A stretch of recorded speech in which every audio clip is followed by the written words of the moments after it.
bem, pessoal. A nossa aula hoje, o foco dela é o simulado, certo?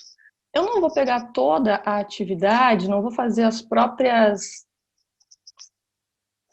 questões do simulado, porque eu já gravei para vocês um vídeo com a correção do simulado todo.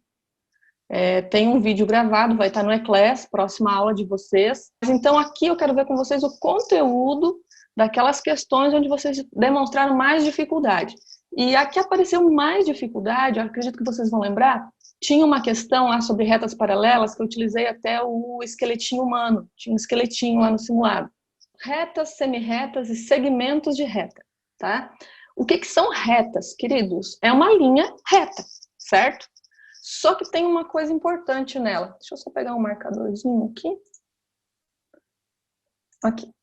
Olha só, elas não têm início nem fim. São infinitas, ok? Então você precisa pensar nisso. Quando falar em reta em matemática, tá? É uma linha reta infinita. E daí ela é representada, ó, por essas setinhas aqui, ó. Tem setinha para os dois lados, não tem nenhum ponto delimitando ela aqui no meio, ela é uma reta, tá? Ela é infinita. Segmento de reta é apenas uma parte da reta marcada por dois pontos. Daí você tem o exemplo aqui do meio, ó, tem o pontinho A e o pontinho B. Está sendo considerado, então, apenas esse pedaço entre A e B, e, portanto, é só um segmento de reta, é só um pedaço da reta, certo? Não é infinita, é só aquele pedaço. Ele vai ser delimitado, dependendo da situação, você vai ser informado de que tem tantos centímetros ou tantos metros, certo? Prof, mas ele também tem a setinha ali apontando o infinito. Mas você não está trabalhando com toda a figura que tem aqui, apenas entre os pontos A e B. Poderia até não ter esse pedaço aqui a partir do ponto B e aqui antes do ponto A. Podia ser só esse pedacinho do meio, tá? Segmento de reta. E uma semirreta. Olha só, você tem entre o ponto A e B e segue, então, apenas para um lado. É uma reta que tem início, marcado por um ponto, mas não tem fim. A gente não pode dizer que ela é infinita porque ela tem um início, certo? Ela tem início e vai infinitamente para o outro lado. Se a gente for pensar numa reta numérica, a gente pode dizer que ela começa no 3 e dela vai 3, 4, 5, 6, dela vai ao infinito, mas ela tinha um começo, o começo era o 3. Ou a gente pode dizer que ela cresce infinitamente para o lado negativo dos números. Sei que vocês não estudaram, nós não estudamos ainda o conceito de números negativos, mas você já tem uma ideia do que seja, né? Do 0 para trás a gente tem o menos 1, o menos 2, o menos 3. A nossa reta também podia crescer do 3 para trás, para o infinito, para o lado negativo de uma reta numérica. Mas assim, bem resumidinho, o que é uma reta? É uma linha reta infinita. Matematicamente, isso é uma reta, ok? Segmento de reta é só um pedaço da reta, um pedaço delimitado, ele tem um tamanho específico. E a semirreta, ela tem início e não terá fim, certo? Ela começa de um ponto que você tem a informação e depois ela cresce infinitamente, ou para a direita ou para a esquerda. Com esse conceito de reta, do que é semirreta, você vinha daí com o conceito de reta paralela, de reta perpendicular e de reta oblíqua. Paralela, elas sempre manterão a mesma distância entre elas, duas retas. Aqui eu trouxe um exemplo para vocês com a partitura musical. Não sei quantos de vocês estudam música, mas eu sei que alguns estudam e tem contato aí com a partitura. E mesmo quem não estuda música, a gente acaba tendo contato com a partitura. A gente vê, sabe que os músicos utilizam. As linhas da partitura, elas nunca vão se cruzar, se tocar, elas sempre estarão à mesma distância uma da outra. Isso são retas paralelas. Elas mantêm a mesma distância. Tá? Elas não podem se cruzar, se tocar, nada disso. Retas perpendiculares, elas se cruzam sempre formando um ângulo reto, um ângulo de 90 graus. Tá? Isso são as retas perpendiculares. E as retas oblíquas também se cruzam, mas o ângulo delas não é tão retinho, não é tão certinho, não é um ângulo de 90 graus ou ângulo reto, como a gente chama. Nós também tivemos aula lá de como medir ângulos. Retas oblíquas, pessoal, elas se cruzam, mas não é aquele ângulo certinho de 90 graus, tá? Ele é um ângulo diferente, ele pode ter qualquer outro valor, menos 90, a gente vai chamar de reta oblíqua, certo? Então, assim, resumindo, Retas paralelas, elas estarão lado a lado, tá? E elas nunca vão se cruzar. Se você encontra duas assim, ó, elas não estão se cruzando. Mas se o espaço aqui embaixo está maior do que aqui em cima, quando você prolongar elas infinitamente, elas vão acabar se cruzando. Então, a gente não pode dizer que são paralelas, tá? Paralelas, elas vão manter sempre a mesma distância. Nunca vão se cruzar, mesmo se prolongadas infinitamente. As perpendiculares, elas vão se encontrar formando um ângulo de 90 graus, bem retinho, tá? A gente já aprendeu lá medindo ângulos, como é que é o ângulo de 90 graus. Ele é reto, é igual o cantinho das nossas salas, dos quartos, ali onde as duas paredes se encontram num ângulo bem retinho de 90 graus. E a reta oblíqua, então ela se encontra formando qualquer ângulo, tá? Qualquer sentido, menos o de 90, ok? Então, lá no esqueletinho, você tinha que comparar os dois ossinhos das pernas, as tíbias, certo? E na posição que o esqueletinho estava ali, elas não queriam se encontrar, certo? Então, a gente chama assim, rápido de retas paralelas. Mas quando a gente pega aquele conceito de reta, segmento de reta e semi-reta, eu ainda tinha colocado uma dica lá para vocês. Que os nossos ossos não podem ser prolongados infinitamente. Se os nossos ossos não podem ser prolongados infinitamente, não podiam ser retas. Tinham que ser segmentos de reta, apenas um pedaço, né? O nosso osso, dependendo da nossa altura, é o tamanho do osso da nossa perna. Então, uns vai ser um pouquinho maior, outros um pouco menores, mas ele tem um tamanho definido, certo? Então, segmentos de retas paralelas era a resposta correta. Mas depois, quando vocês assistirem o vídeo, que já está lá no Eclés à disposição, eu explico isso de novo bem direitinho. Outra dificuldade, depois, a próxima que apareceu, era a questão que pedia para você dizer qual o ângulo quando o relógio marcava 2 horas, certo? 2 da tarde. E eu daí quis trazer aqui para vocês já um pouquinho de curiosidade, porque às vezes algumas pessoas perguntam, mas por que que o círculo é dividido em 360 graus? Não faz muita lógica, mas olha só. Aqui fala que não se sabe ao certo o motivo pelo qual se estabeleceu que a circunferência seria dividida em 360 graus, mas aqui levanta duas possibilidades, tá? Na primeira delas, o número teria sido estabelecido por uma civilização que acreditava ser a Terra o centro do universo e cujo calendário tinha 360 dias. As civilizações mais antigas, tá, tinham aí esse ano de 360 dias e acreditavam que tudo girava, então, em torno da Terra. Hoje nós estudamos que não, né? Gira em torno do Sol. Mas nessa época acreditava-se que a Terra era o centro do universo. O ano tinha 360 dias, então, de acordo com essa suposta civilização, o Sol caminharia 1 grau por dia, totalizando os 360 graus da circunferência. Então, esse foi um dos motivos pelo qual se escolheu de que o círculo teria 360 graus. Trabalhar com ele estudando dessa forma, porque a Terra sendo redonda e o Sol girando em torno dela, giraria 1 grau por dia e completaria os 360 quando finalizasse o ano de 360 graus. Outra possibilidade que os historiadores da área da matemática acreditam é porque os gregos teriam dividido o raio do círculo em 60 partes.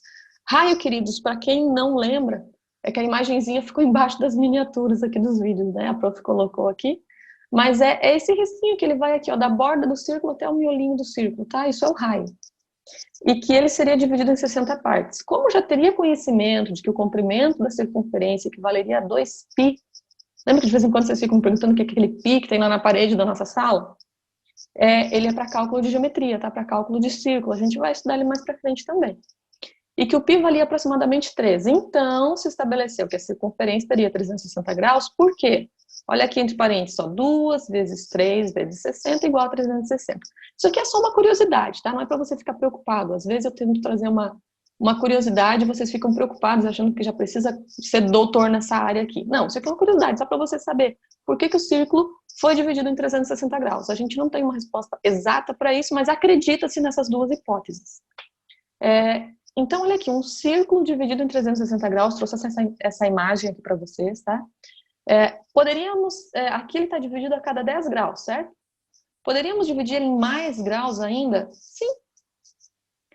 Qualquer número inferior a 360, ou até maior, só que a gente vai ter menos de 1 grau por resultado, tá? Poderia servir para a gente fazer essa divisão.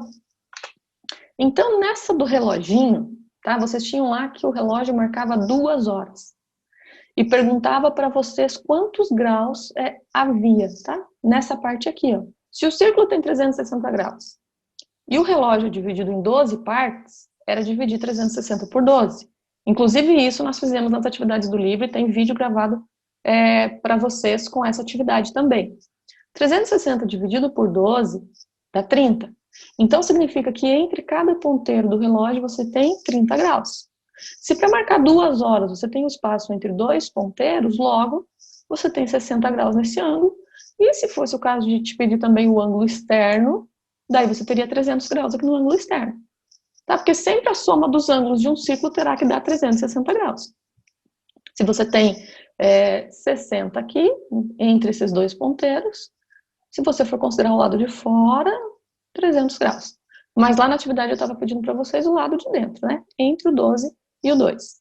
Ok? Então, assim, sempre que te pedir um ângulo, tá? E você tiver as divisões, as partes aqui, é dividir 360 por isso. Se o relógio estivesse só com o 12, com o 3, com o 6 e com o 9, você ia dividir por 4, certo? Então, é trabalhar com essa divisão, com essa ideia de que o ângulo, isso aqui tudo é só para construir para você a certeza que o círculo tem 360 graus. Essa é a ideia, tá? Então, o importante de você guardar de tudo isso aqui que a gente viu, ó, é que o círculo é dividido em 360 graus. Se você guardar isso bem certinho na sua cabecinha, ótimo, a gente alcançou nosso objetivo, tá? Porcentagem, queridos, ela ainda está dando aí um pouquinho de dor de cabeça para vocês. Estou percebendo isso. Não foi que vocês tiveram mais dificuldade, tá? Mais dificuldade foi a das retas paralelas, depois foi aquela do ângulo. Em terceiro, com maior dificuldade, apareceu a porcentagem. E já foi aí um percentual de erro bem pequeno. Fiquei bem satisfeita, vi que a maioria está aprendendo legal a porcentagem. Mas olha só, de um jeito bem direto, bem rápido, 20% de 70%. Do modo científico, o que a gente faz? A gente transforma aquele 20% na fração, né? 20 sobre 100, e 20 sobre 100, quando eu transformo em decimal, você vai ter aqui o 0,20. 0,20 vezes 70, como vocês mesmos aí já disseram, dá 14. Beleza, mas o jeito que vocês fizeram, pode continuar fazendo, que ele vai continuar dando certo, com qualquer valor, porque ele está correto, não tem problema nenhum. 15% de 500. Nós vamos utilizar os mesmos métodos que nós já estamos acostumados e ele vai dar certo também. Vou multiplicar 500 por 0,15. É multiplicação de decimal. Mas, gente, multiplicação de decimal não tem segredo nenhum. É uma multiplicação simples. Você só tem que contar depois quantas casas você tinha após a vírgula para você posicionar a vírgula no resultado. Só isso, tá? Bem tranquilo. Resultado 75. E peguei outro exemplo aqui, 62% de 328. Esse aqui já vai dar um resultado com vírgula. Mas a lógica continua sendo a mesma, 328 vezes 0,62. Você vai multiplicar como numa multiplicação normal, e depois vai posicionar a vírgula no lugar certo e vai ter aí 203,36. E tá certíssimo. Porcentagem, gente, é tranquilo. Você multiplica o valor pelo percentual na forma decimal. E pronto, você vai chegar no resultado, tá? Às vezes a gente fica com medo de um negócio que é bem simplesinho. Este aqui, gente, por incrível que pareça, teve gente que teve um pouquinho de dificuldade. Ele tinha lá na prova um bem parecido, até essa imagem aqui do lado do plano cartesiano eu peguei. Queridos, o que vocês precisavam?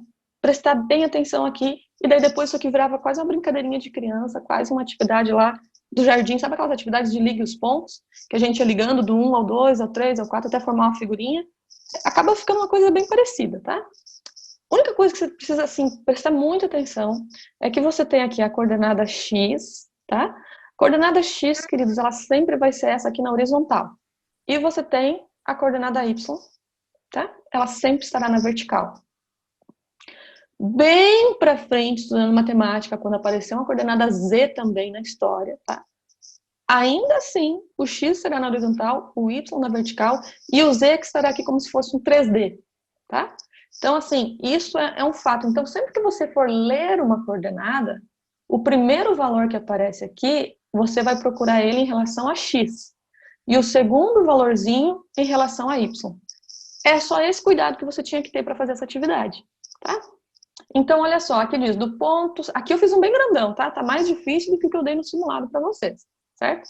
Mas, ó, do ponto 6,0 vá até o ponto 6,3. Então, você já tinha aqui, ó, do 6, 0, tá, ó, 6 no x e 0 no y, tá? Você foi até 6 no x e 3 no y, tá? Era isso que você tinha que procurar aqui. Depois, a segunda ordem, do ponto 6,3 vai até o 5,3. Ó, do 6,3, a gente veio para o 5,3. Como é que a gente sabe que isso aqui é o 5 se não está numerado? Porque ele está entre o 4 e o 6, tem que ser o 5, né? É ordem numérica. Agora, do ponto 5,3 vai até o ponto 5,4. Então, ó, a gente continua no 5 do x, mas tem que vir até o 4 do y. Beleza?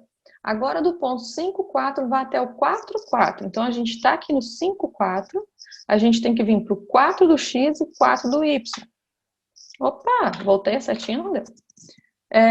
Do ponto 4,4 vai até o ponto 4,5. 4 do x e 5 do y. Aqui, ó, 4 do x, 5 do y. Aqui em cima, 4, 5. Vai até o 5,5. Viemos aqui para o 5 do x e para o 5 do y. E agora a gente quer ir para o 5 do x e o 6 do y. Vem até o 5,6 aqui. Do 5,6, vá para o 6,6. 6 do x e 6 do y. Do 6,6, vá para o 6,7. 6 do x e 7 do y. Do 6,7, vá para o ponto 7,7. Do 7,7, vá para o 7,6. Do 7,6, vá para o 8,6. Do 8,6, vá para o 8,5. Do 8,5 para o 9,5. Do 9,5, vá para o ponto 9,4. Do 9,4 para o 8,4. Do 8,4 para o 8,3. Do 8,3 para o 7,3. E do 7,3 para o 7,0. Formamos a figurinha. Por isso que eu falei para vocês, depois que você presta a atenção em como se localizar no plano cartesiano, parece brincadeirinha lá de quando vocês estavam no jardim ligando o pontinho lá para treinar a motricidade fina da mão de vocês. Só que aqui a gente não treina mais motricidade fina, que a motricidade de vocês já está bem desenvolvida. A gente está vendo o plano cartesiano mesmo. Então, formamos aí uma arvorezinha quadradinha, parece a arvorezinha do Minecraft, né? Tudo de cubinhos. Por sinal, pessoal, quem joga Minecraft aí, quando tá lá construindo tudo com quadradinhos e precisa ver para que lado vai pôr o quadradinho para construir, sei lá, uma casa, um forte, você tá meio que se baseando no plano cartesiano, só não tem a malha quadriculada lá para você e a localização do x e do y. Mas lá na sua cabeça você está fazendo um trabalho semelhante ao plano cartesiano, quando faz construções lá no Minecraft com aquele monte de bloquinhos. Claro que não se usa plano cartesiano para ficar fazendo figurinhas como nós fizemos aqui hoje, tá? Esse não é o objetivo principal. O objetivo principal deles são localizações, às vezes são gráficos, você vê, a pessoa vendeu tanto nesse mês, o lucro dela no mês seguinte foi de tanto. Normalmente se coloca, então, os pontos de quanto foi o lucro para fazer um gráfico para ver se a pessoa está tendo realmente lucro ou está tendo prejuízo na empresa. Certo? Os gráficos têm esses objetivos. Aqui a gente trabalhou com desenho para aprender a se localizar nos gráficos. Mas mais para frente você vai ver que não vai ser desenhos, a gente só vai querer achar os pontos e às vezes a gente liga os pontos para ver se tu tem um gráfico crescente, tem um gráfico decrescente, às vezes o gráfico faz curvas.